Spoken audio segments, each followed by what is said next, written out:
அதாவது 9வதுலேருந்து 12வது வரைக்கும் ஒரு ஆபத்தான ஏரியா. அது என்னன்னா, பையனுக்கு 9வது படிக்கும்போது பொண்ணுக்கோ பையனுக்கோ 17 வயசு. அது வயசு கோளாறுன்னு சொல்லுவாங்க.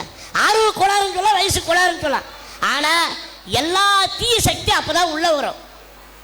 அப்போ என்ன பண்ணுவான், போதைக்கு அடிமாவான். எனக்கு பைக் வாங்கி கொடுத்துட்டு அந்த பைக்கு ஓட்டுறானுங்க பாரு, பஸ்ஸுக்கு அடியில் போயிட்டு வெளியே வரானுங்க, அப்படிலாம் பைக் ஓட்டுறானுங்க.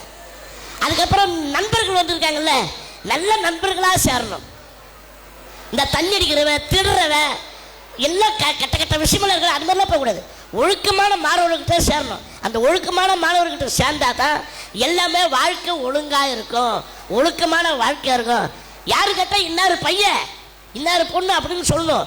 ஊரில் பேர் வாங்கினா கூட அந்த தெருவுக்காவது இந்த பையன் நல்ல பையன்பா, நல்லா படிக்கிறான்பா, நல்ல ஃபேமிலிக்காப்பா, அவங்க அப்பா அம்மா காப்பாற்றுறான்பா, அவங்க மனைவி காப்பாற்றுறான்பா, பசங்க பார்த்துறான்பா, அவன் நல்லா இருக்கான்பா, அவன் 4 பேருக்கு வேலை கொடுக்குறான்பா, 4 பேருக்கு நல்லது அப்படி செய்யணும். அது புள்ளியாது தருதலை பைக்கில் சுற்றுது மேலே சுற்றுது 4 கூட அப்படி வரவே கூடாது.